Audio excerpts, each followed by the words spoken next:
Hey, good evening and welcome to the Restoration Church of Christ Bible Study. I'm Pastor Ned Hairston, and tonight we're going to be reading from Exodus chapter 21. If you're just joining us tonight, we've been reading the book of Exodus. Before that, we read Genesis, we've read Esther, we've read, we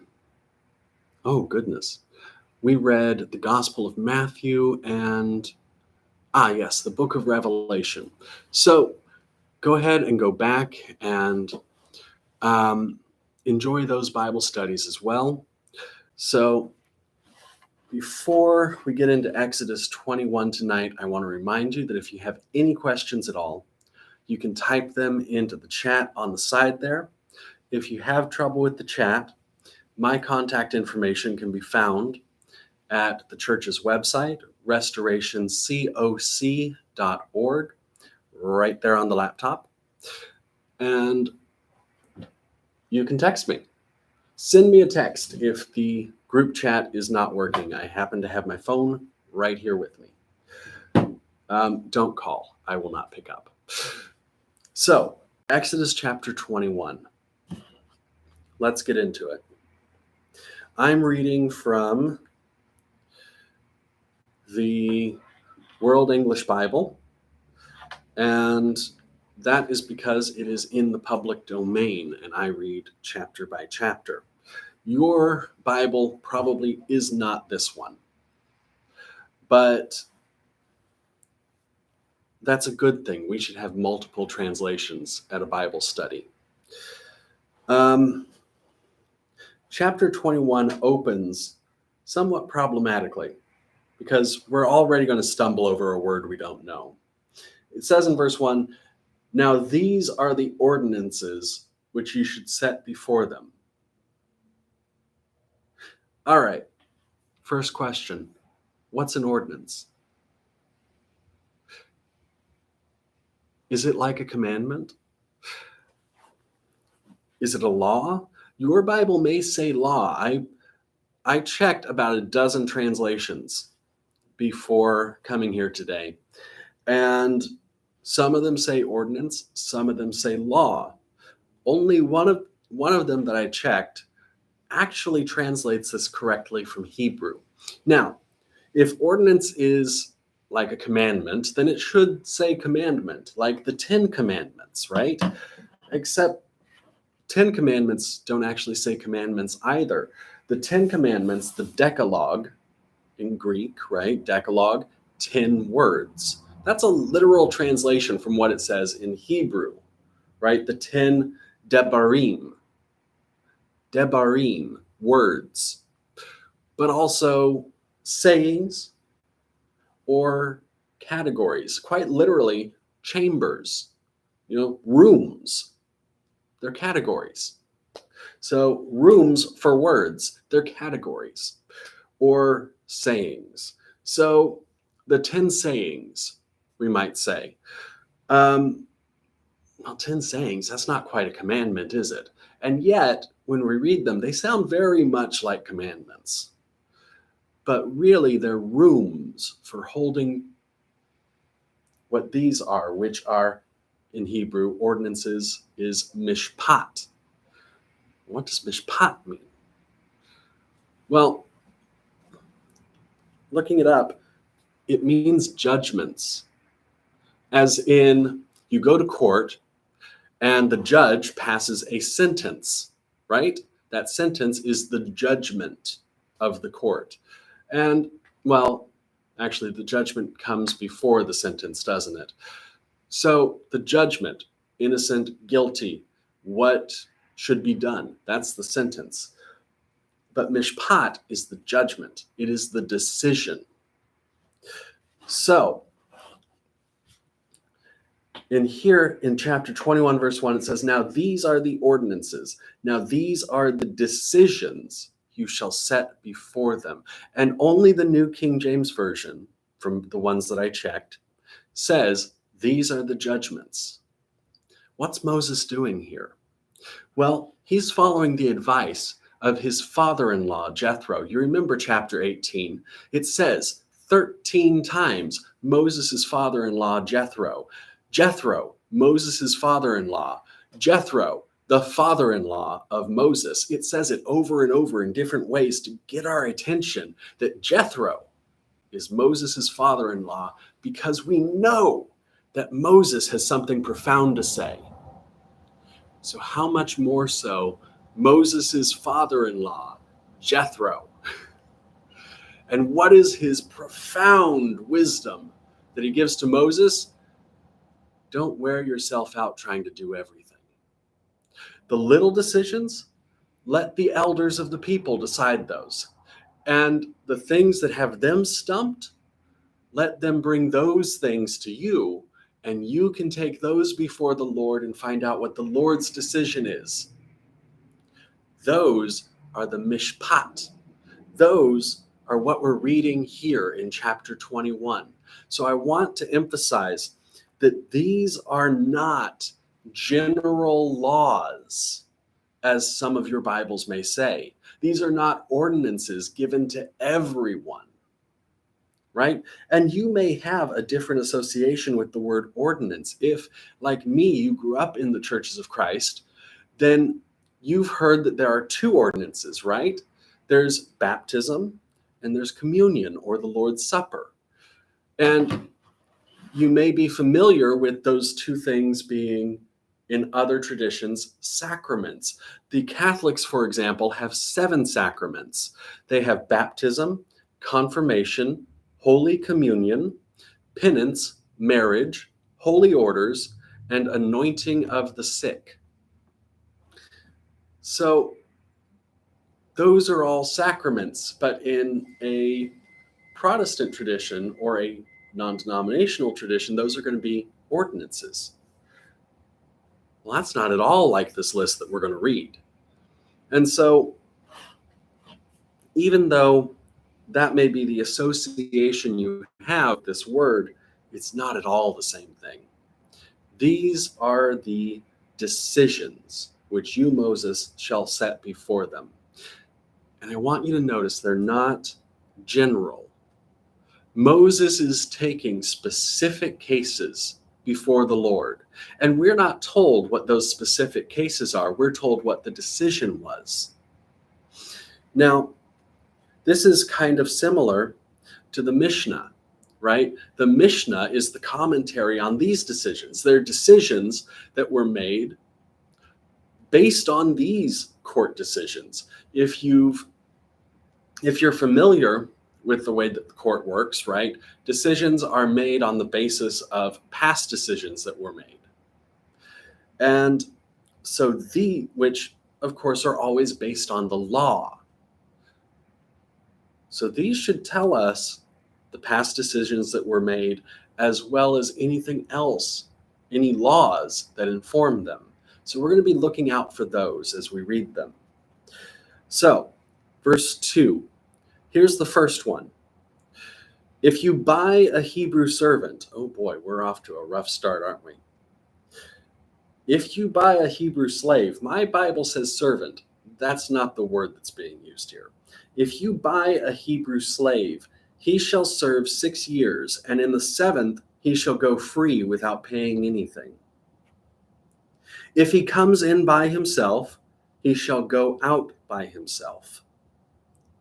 If he is married, then his wife shall go out with him. If his master gives him a wife, and she bears him sons or daughters, the wife and her children shall be her master's, and he shall go out by himself.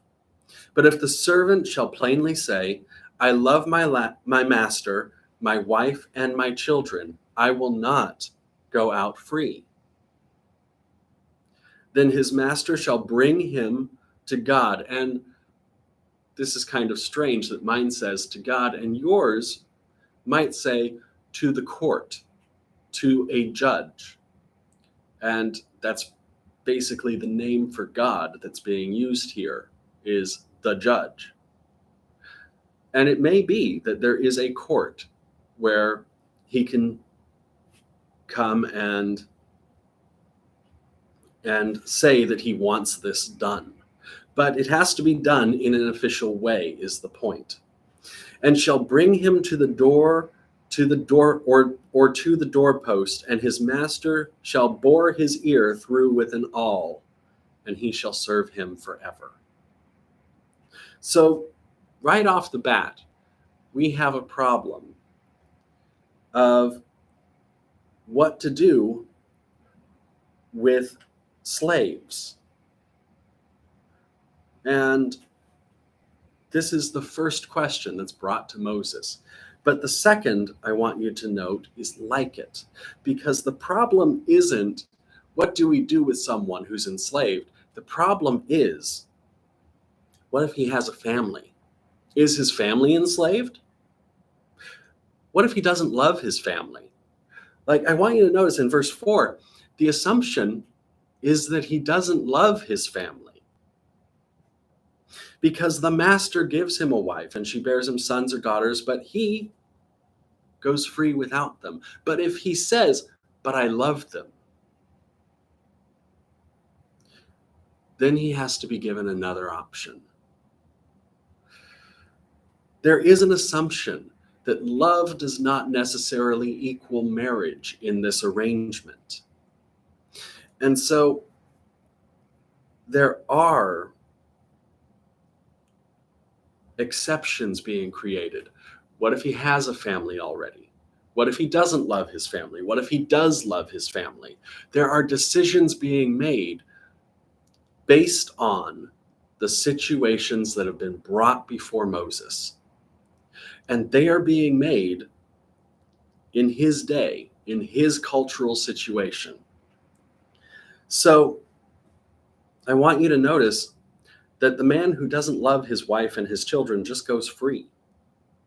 But if he does love them, then he must remain with them forever. Even without the context of slavery, we have that context. And why do I say that? Because of the next one, verse 7. If a man sells his daughter to be a female servant, that is, a female slave, she shall not go out as the male slaves do. If she doesn't please her master, who has married her to himself. In other words, you're buying a woman as a slave. You're not buying her for the same reason that you're buying male slaves. You're not going to send her out into the fields. We all know it. So, you're going to have to treat her differently because you're going to anyways. God isn't leaving you a way out here. If she doesn't please her master who has married her to himself, then he shall let her be redeemed. In this case, redeemed means bought back. That is the meaning of the word redeem, bought back. He shall have no right to sell her to a foreign people, since he has dealt deceitfully with her. If he marries her to his son, he shall deal with her as a daughter. If he takes another wife to himself, he shall not diminish her food, her clothing, and her marital rights. If he doesn't do these three things for her, she may go free without paying any money. Now, why do I say that this relates to the first? That this exists outside the context of slavery as well, because this is how it was interpreted in the time of Jesus. When the Pharisees ask Jesus about divorce, right? They bring a question of divorce to Jesus. Is it true that a man can divorce his wife for any reason? And what the Pharisees are quoting is the Mishnah.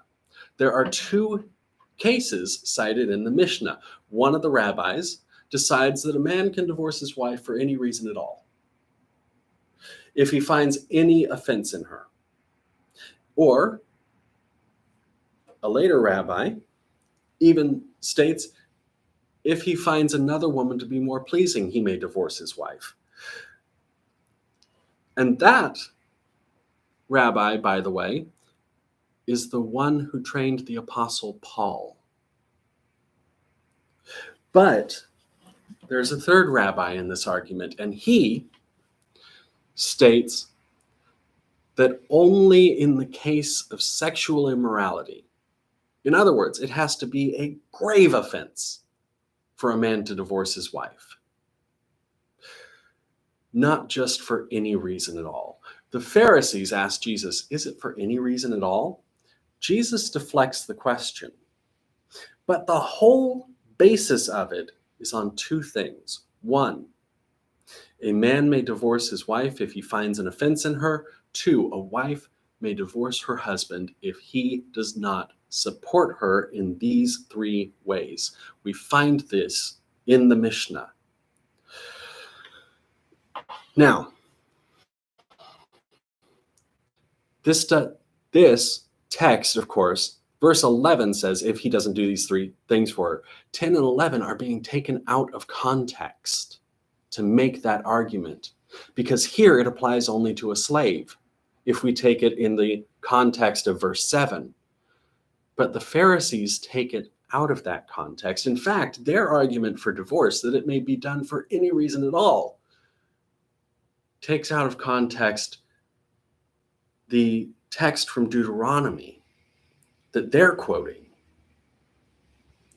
that it's only in this very, very specific situation that this applies. They apply it to all divorces. Jesus, of course, sidesteps the question.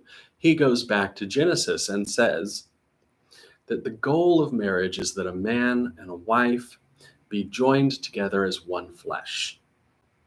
In other words, that they become partners, companions to one another, that they may not be alone. He likens it to the ideal relationship and says, now, don't ask this question, strive for that. But I want to point out that their argument, he doesn't refute it. He sidesteps it entirely. He doesn't refute it. They take this very specific decision and they generalize it.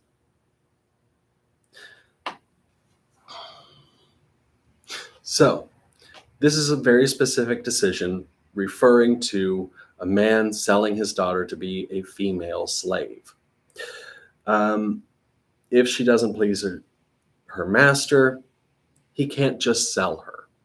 He has to let her be redeemed. Does that mean, by the way, that he has to get a fair price for her? It doesn't say that, does it? He might have to give her away. He might have to give her back to her family.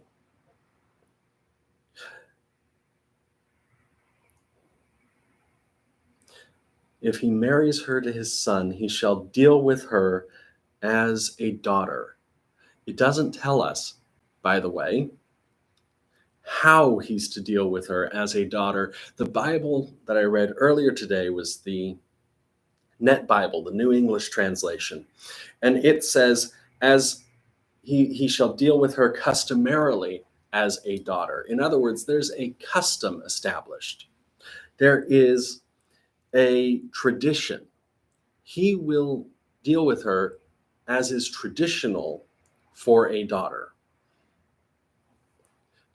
This decision appeals not to a law, but to a tradition, something that exists in the world of, oral tradition, never written down, just the way things are done.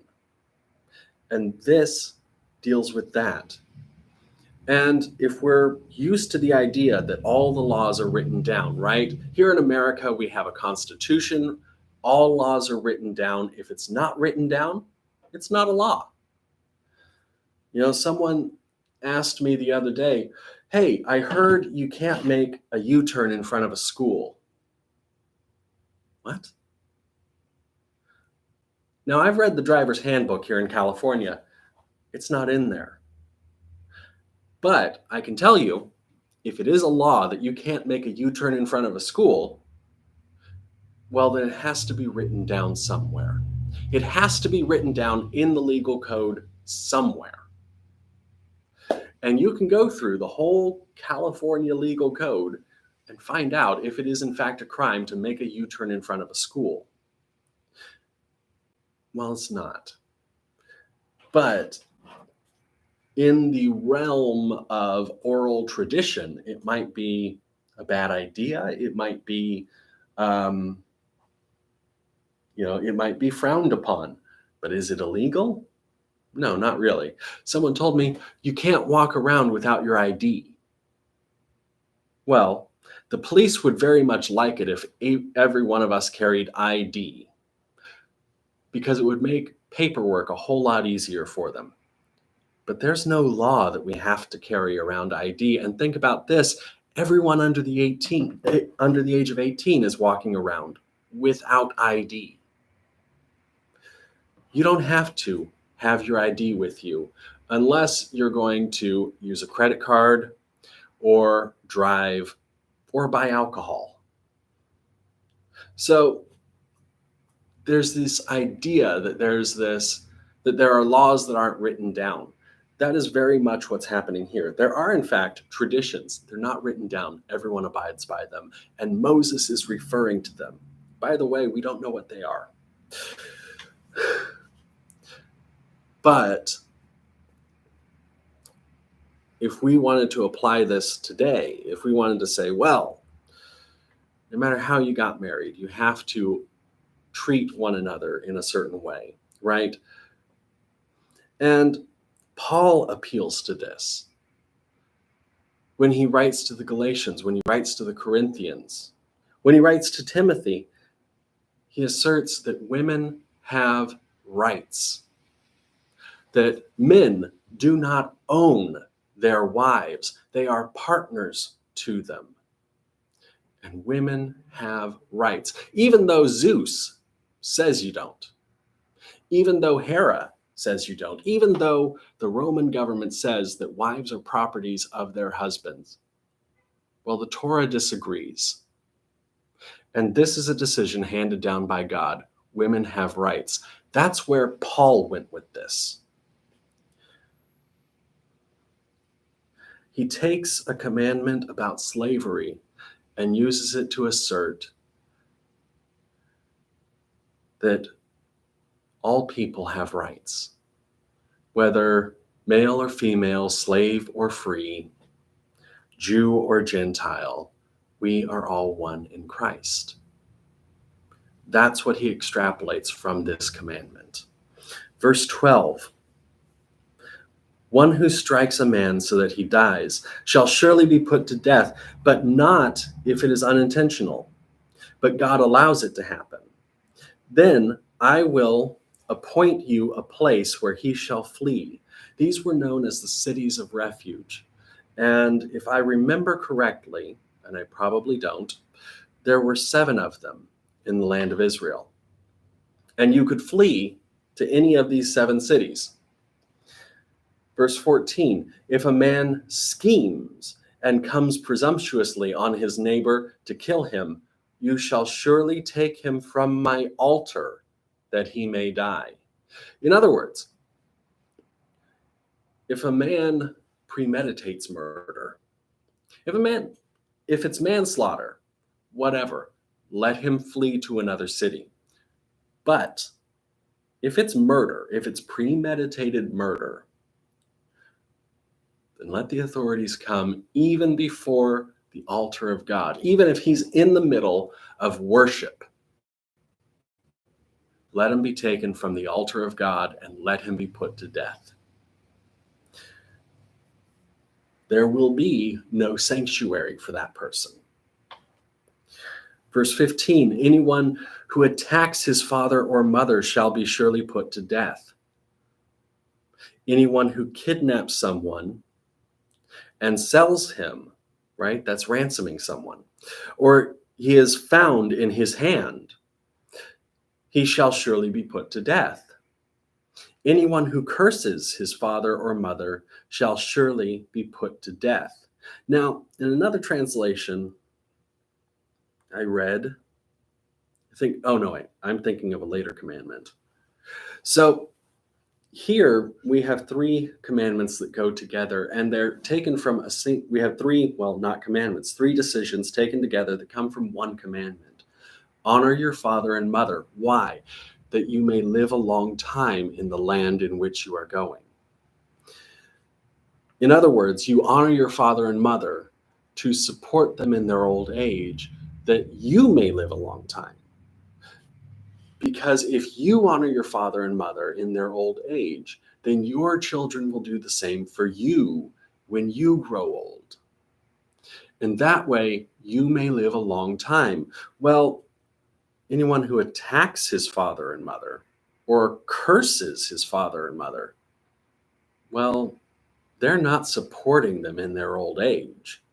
Why put them to death? Well, because they've already done that to their parents, right? The commandment says, so that you may live a long time. They're assuring that their parents won't live a long time. So put them to death.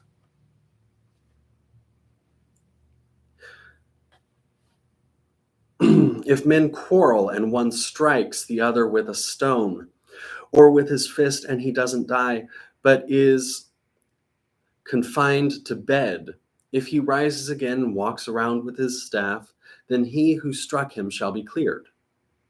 Only he shall pay for the loss of his time and shall provide for his healing until he is thoroughly healed. If a man strikes his servant, I think that's interesting, don't you? That he has to provide for him, for his disability. I mean, we don't even have single payer insurance in this country today. Here, you strike a man with a staff so that he can't do his job. Guess what? You're paying his wages until he can. That's pretty close to health insurance. Verse 20, if a man strikes his servant or his maid with a rod and he dies under his hand, the man shall surely be punished. Notwithstanding, if his servant gets up after a day or two, he shall not be punished, for the servant is his property.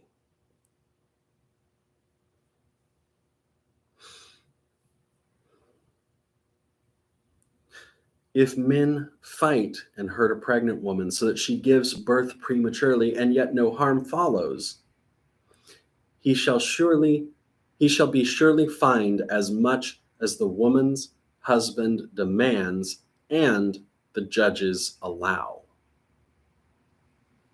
But if any harm follows, then you must take life for life, eye for eye, tooth for tooth, hand for hand, foot for foot, burning for burning, wound for wound, and bruise for bruise.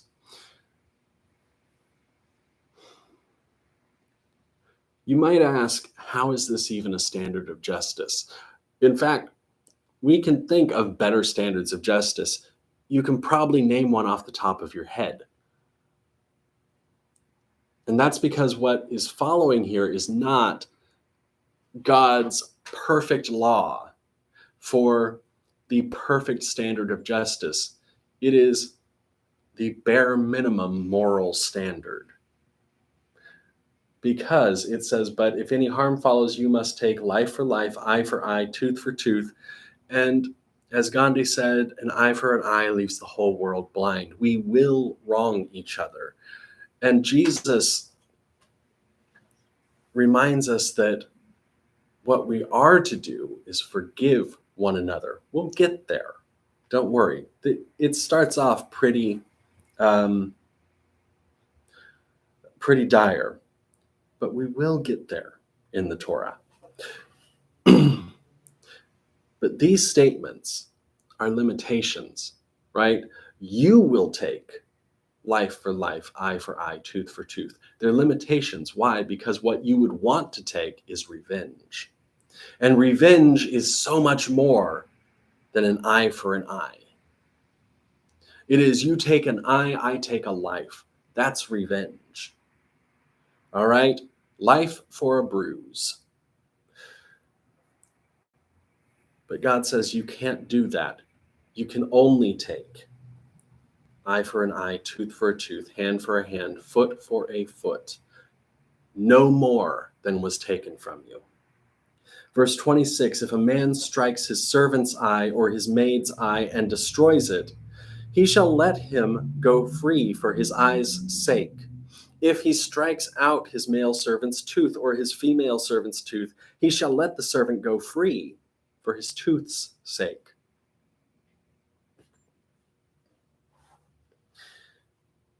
There are parts of the scripture here where we see that people have, that slaves have less value than they should, right? We think today that everyone is created equal. And here in the Torah, it's just trying to establish you can't treat people like property. They're not just like any other property. You must treat them as people. All right? And it doesn't matter if they're women. It doesn't matter if they're foreigners. It doesn't matter that you bought them because they owed you a debt. You have to treat them with the inherent worth that God has given them. Verse 28, if a bull gores a man or a woman to death, the bull shall surely be stoned, and its meat shall not be eaten. But the owner of the bull shall not be held responsible. But if the bull had a habit of goring in the past, and this has been testified to its owner, and he has not kept it in, but it has killed a man or a woman, the bull shall be stoned, and its owner shall also be put to death. In other words, if you don't take care of your animals, if you don't take responsibility for the ones that you know to be aggressive, and they murder someone, they kill someone, well, on your part, that was murder. You knew that the animal was a problem, and you didn't deal with it. If a ransom is imposed on him, then he shall give for the redemption of his life whatever is imposed. Whether it has gored a son or has gored a daughter, according to this judgment it shall be done to him. If the bull gores a male servant or a female servant, 30 shekels of silver shall be given to their master, which is actually a pretty big sum of money, 30 shekels of silver. I think a shekel is around a kilogram? No, a shekel is about 10 grams. So 30 shekels is about 300 grams, or about 10.6 ounces of silver. I believe an ounce of silver, no, a gram of silver is worth about $10. So it's a fairly large amount of money.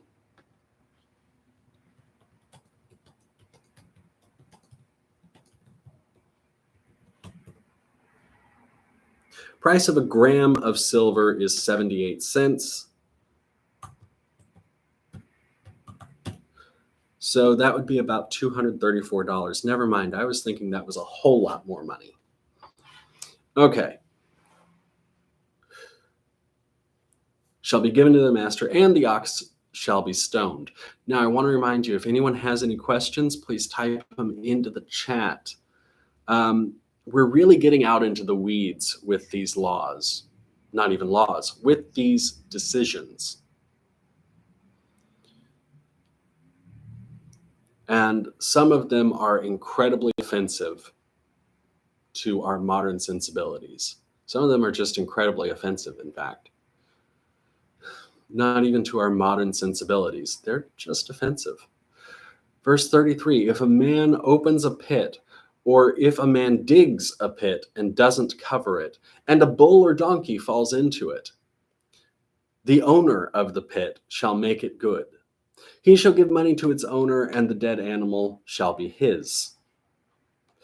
If one man's bull injures another's, so that it dies, then they shall sell the live bull and divide its price, and they shall also divide the dead animal.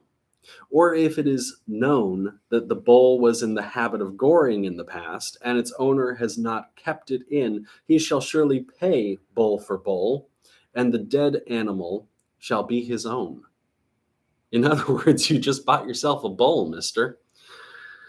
Okay. Chapter 22. This is going to be the end of this list of decisions. If a man steals an ox or a sheep and kills it or sells it, he shall pay 5 oxen for an ox and 4 sheep for a sheep.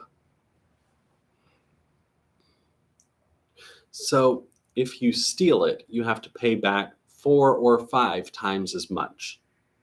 If the thief is found breaking in and is struck so that he dies, there shall be no guilt of bloodshed for him. If the sun has risen on him, he is guilty of bloodshed. In other words, what thief is breaking in the light of day, by the way? That's the first thing I want you to think about. What thief is breaking in the light of day? No, a thief breaks in the middle of the night when you can't see him. And that's why if you strike the thief and he dies, you're not at fault. Why? You couldn't see him anyways.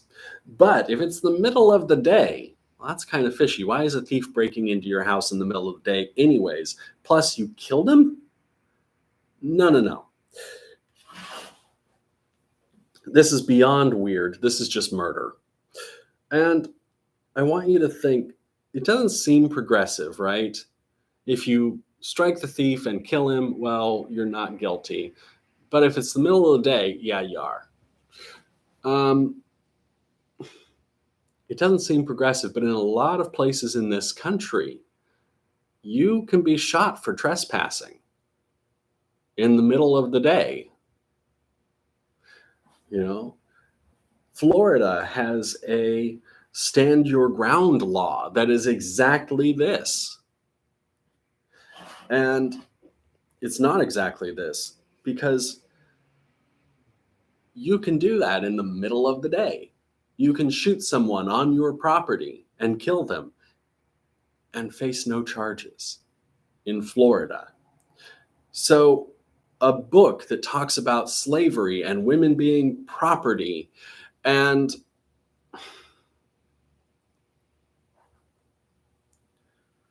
just is 4,000 years old is somehow more progressive than what's happening in Florida today. There are places where the Bible may be utterly backwards in these decisions. There are places in which it is disturbingly progressive. Because honestly, all of these should be in the past.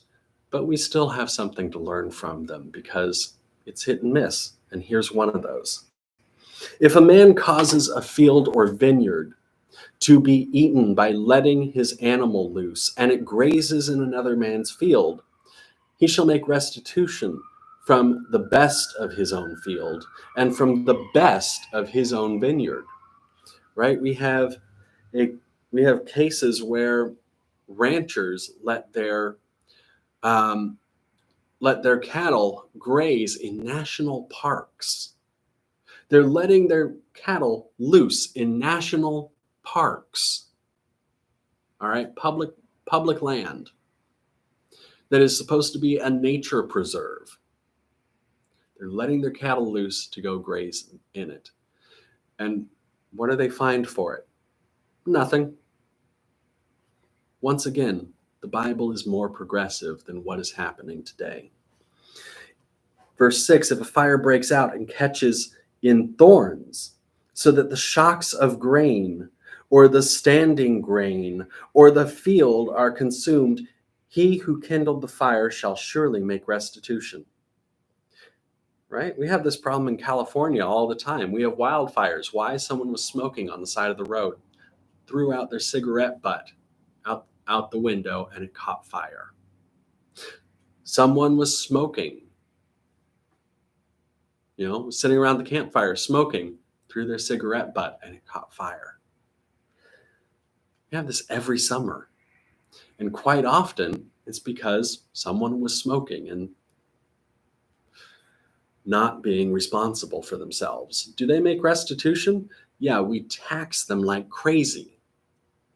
And we still don't tax it enough to pay for all those wildfires. So, quite often, people get angry and they go to Oregon. But here the Bible says, no, you should have to make restitution for that. All right, verse 7. If a man delivers to his neighbor money or stuff to keep, and it is stolen out of the man's house, if the thief is found, he shall pay double. If the thief isn't found, then the master of the house shall come near to God to find out whether or not he has put his hand on his neighbor's goods. For every matter of trespass, whether it is for ox, for donkey, for sheep, for clothing, or for any kind of lost thing, about which one says, "This is mine," the cause of both parties shall come before God. He whom God condemns shall pay double to his neighbor. It does not, by the way, tell us what the method is for this, but most likely it was casting lots. In other words, rolling dice or flipping a coin. Oh, of course, it's in the presence of clergy, so that makes it not random, right? I mean, what clergy doesn't roll dice and have random results? All right, verse 10. If a man delivers to his neighbor a donkey, an ox, a sheep, or any animal to keep, and it dies, or is injured, or driven away, no man seeing it, the oath of the Lord shall be between them both. He has not put his hand on his neighbor's goods, and its owner shall accept it, but he shall not make restitution.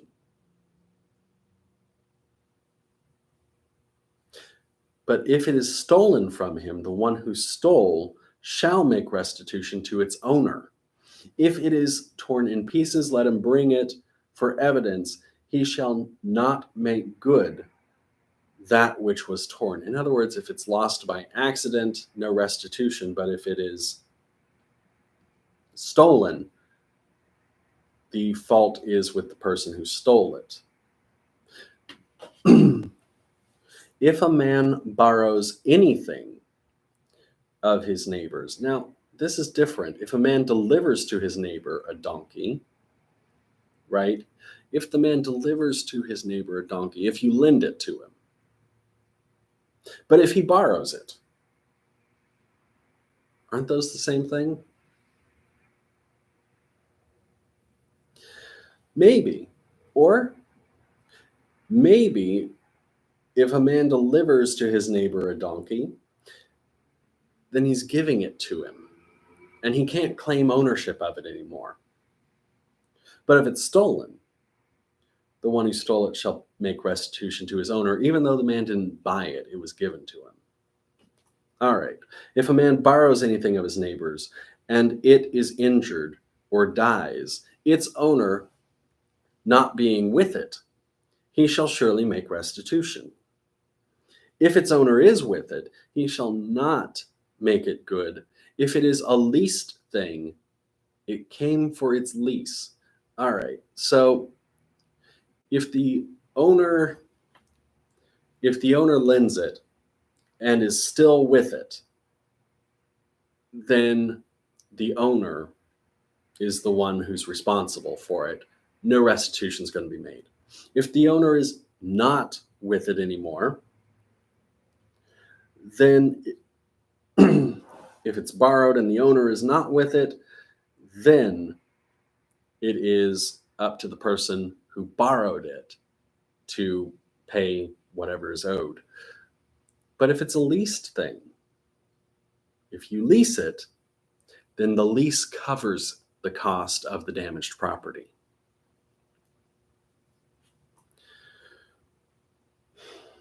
If it is a lease thing, it came for its lease. Now I'm thinking that's a more generous term than most leases, really. All right. If a man entices a virgin who isn't pledged to be married and lies with her, he shall surely pay a dowry for her to be his wife. If her father utterly refuses to give her to him, he shall pay money according to the dowry of virgins. Oh, that's an interesting one. So, this is one that has been quoted quite a lot for a lot of different purposes. And I'd love to diffuse those. I really would. But here's the thing, they have a custom here that, a man pays a bride price to the woman's father. And there is one bride price for virgins, there is another for women who are not virgins. And if he entices the virgin who isn't pledged to be married, then he can't claim that as a discount, right? Well, she wasn't a virgin when, well, she was actually. All right. All right. Verse 18, you shall not allow a sorceress to live.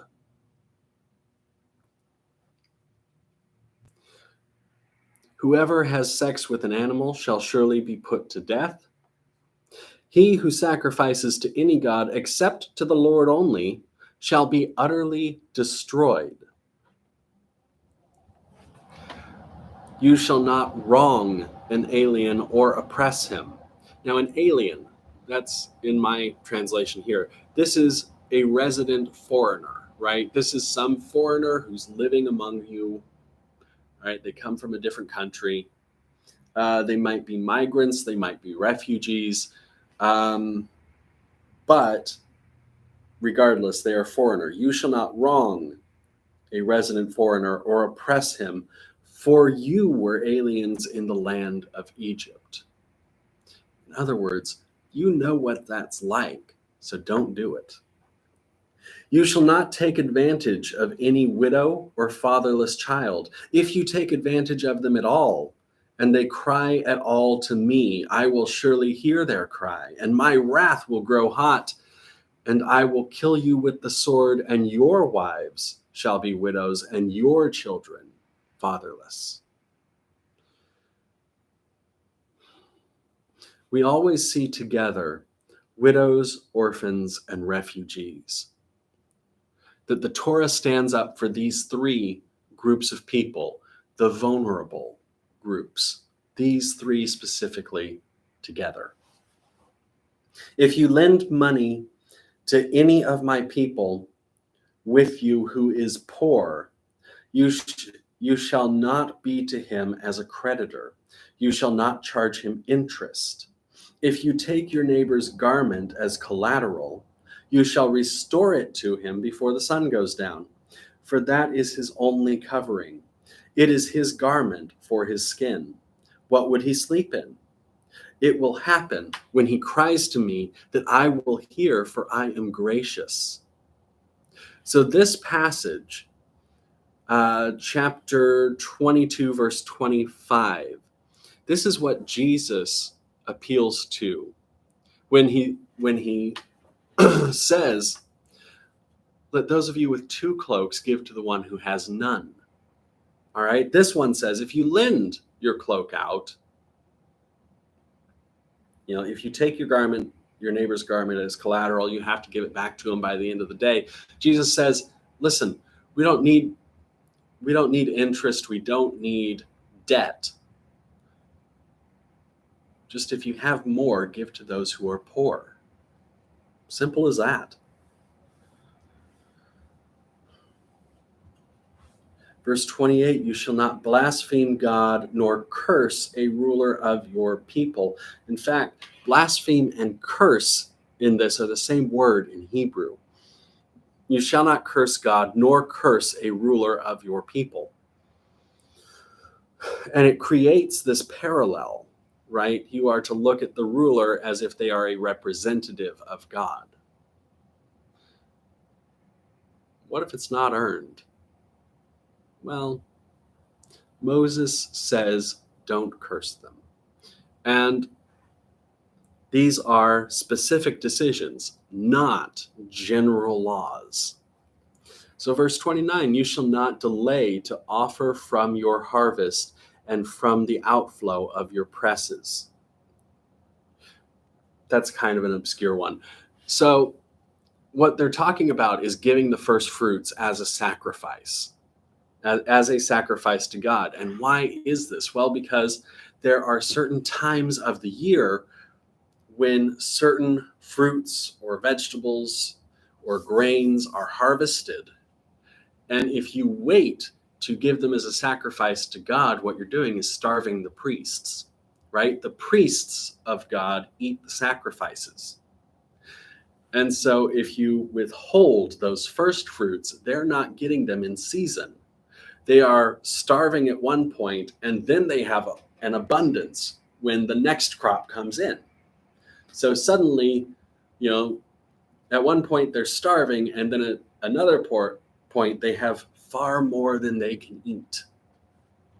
That's what it's saying here. You shall not delay to offer from your harvest and from the outflow of your presses. Why? Well, because you're going to starve the priests if you do. You shall give the firstborn of your sons to me. You shall do likewise with your cattle and with your sheep. It shall be with its mother 7 days. Then on the 8th day you shall give it to me. Now, in the case of sons, this refers to circumcision, right? And it also refers to a price that was paid in silver to redeem the firstborn.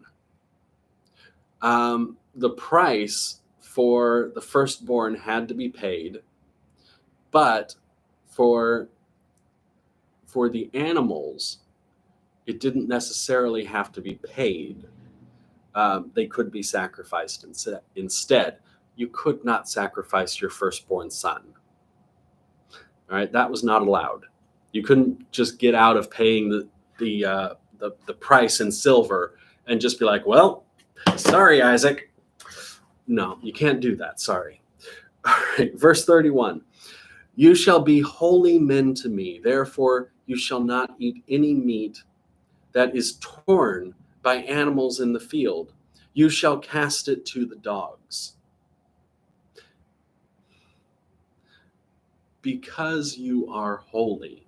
And this is something, keep in mind, all of these are being given to the people of Israel. They're not just being given to everyone. They're being given to Israel. And this commandment really drives that home. You shall be holy men to me.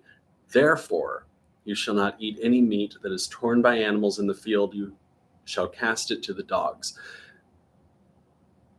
Theoretically, there's nothing wrong with eating roadkill.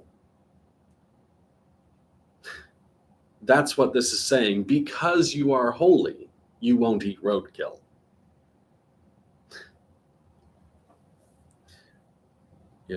Unlike those pagans in the next town over. All right, chapter 23. We'll see if we can get to the end of these commandments. You shall not spread a false report. Don't join your hand with the wicked to be a malicious witness. You shall not follow a crowd to do evil. You shall not testify in court to side with a multitude to pervert justice. You shall not favor a poor man in his cause. Now, we've got a few things going on here. One, you aren't going to give false testimony. You're not going to give false testimony against people who are wicked, or along with people who are wicked. You're not going to do it because the multitude is doing it, right? It doesn't matter how many people were there on January 6th. You're not going to side with them just because. You will not side with the multitude. You will not side with the wicked. Finally, you will not favor a poor man in his cause. Now, this is something that is near and dear to my heart, right? This is something,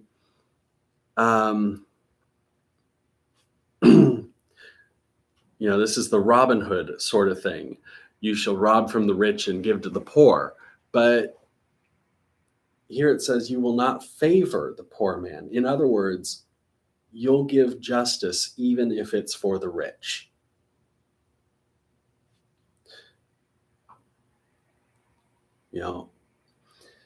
Verse 4, if you meet your enemy's ox or his donkey going astray, you shall surely bring it back to him again. If you see the donkey of him who hates you fallen down under his burden, don't leave him. You shall surely help him with it. Now that's an interesting thing. So you can't punish your enemy's donkey for being the property of your enemy. But even so, if you see that the donkey is falling under its burden, you will help the donkey bear up that burden, even though it's the donkey of your enemy doing the work of your enemy. The donkey's innocent. So you won't hold the donkey accountable for your enemy's wrongdoing.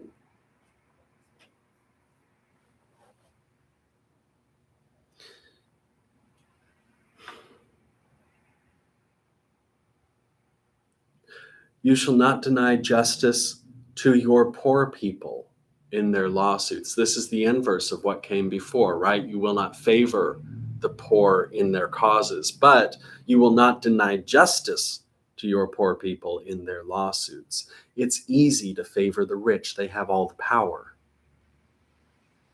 Even so, don't do it. Keep far from a false charge and don't kill the innocent and righteous, for I will not justify the wicked. You shall take no bribe, for a bribe blinds those who have sight and perverts the words of the righteous. You shall not oppress a foreigner, for you know the heart of a foreigner, since you were foreigners in the land of Egypt.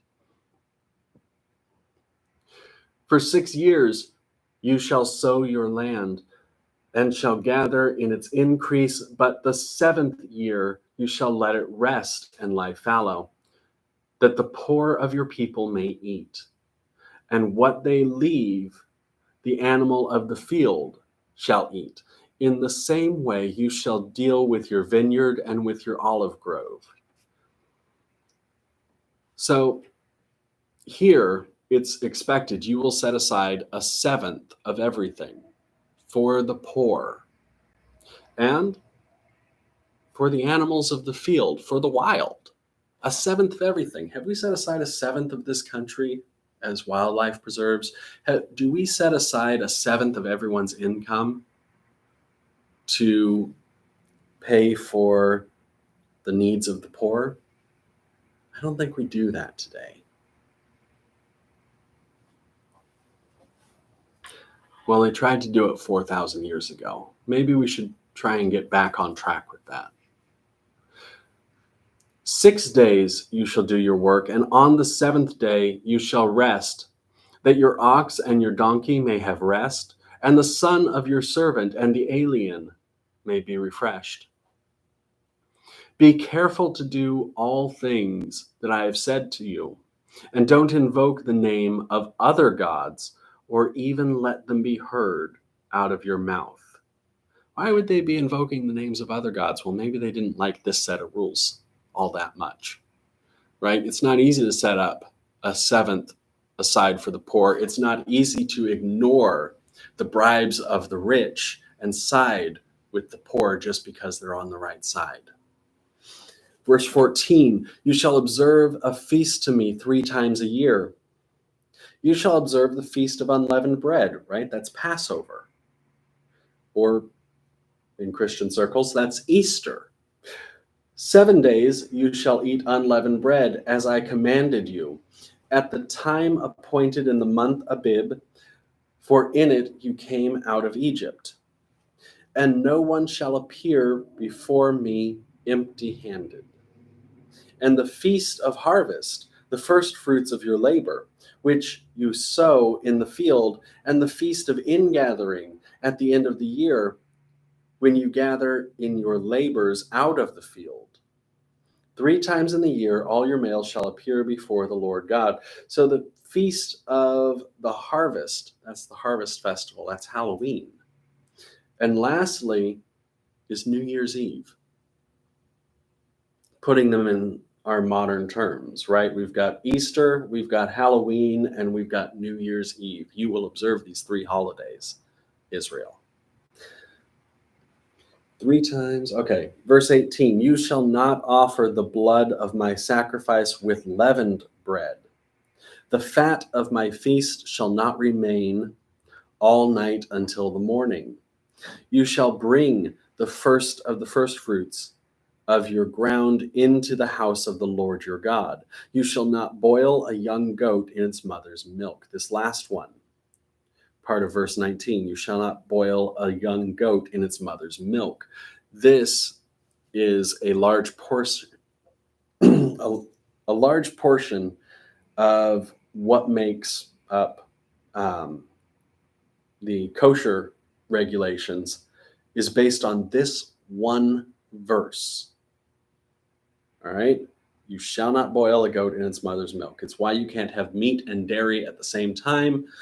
Meat and dairy have to be separated. The cooking utensils for meat and dairy have to be separate if you're going to keep kosher, all based on this one verse. So there's just an immense number of decisions that were made based on this one verse. I'm not going to get into that. We don't have time.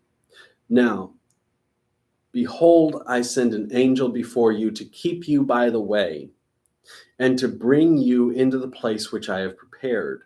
Pay attention to him and listen to his voice. Don't provoke him, for he will not pardon your disobedience, for my name is in him. But if you indeed listen to his voice and do all that I speak, then I will be an enemy to your enemies and an adversary to your adversaries. For my angel shall go before you and bring you into the Amorite, the Hittite, the Perizzite, the Canaanite, the Hivite, and the Jebusite. I will cut them off. You shall not bow down to their gods, nor serve them, nor follow their practices, but you shall utterly overthrow them and demolish their pillars. You shall serve the Lord your God, and he will bless your bread and your water, and I will take sickness away from amongst you. No one will miscarry or be barren in your land. I will fulfill the number of your days. I will send my terror before you and will confuse all the people to whom you come, and I will make your enemies turn their backs to you. I will send the hornet before you, which will drive out the Hivite, the Canaanite, and the Hittite from before you. I will not drive them out from before you in 1 year, lest the land become desolate and the animals of the field multiply against you. Little by little, I will drive them out from before you, until you have increased and inherit the land. Notice God's promise here.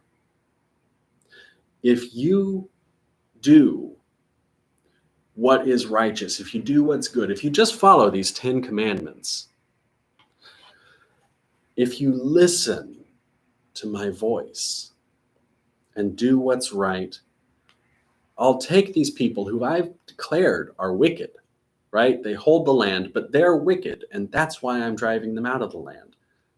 I will drive them out of the land if you will just be the people I called you to be. He says he will send a hornet to drive them out. That's kind of like the frog in Egypt, I think, right? Just the one frog, just the one hornet. The one hornet will drive them out. I will send the hornet before you, which will drive out the Hivite, the Canaanite, and the Hittite from before you. I will not drive them out from before you in 1 year, lest the land become desolate. It's not God's will that they go in and slaughter all these people. It's not God's will that they commit genocide. But rather, because these people are wicked, God is sending his judgment. The land will become uninhabitable to them for some strange reason, and the Israelites will go in and the land will become habitable again, as if by magic. And so the Israelites will inherit the land. Little by little, I'll drive them out from before you until you have increased and inherit the land. I will set your border from the Red Sea, even to the Sea of the Philistines, and from the wilderness to the river. For I will deliver the inhabitants of the land into your hand.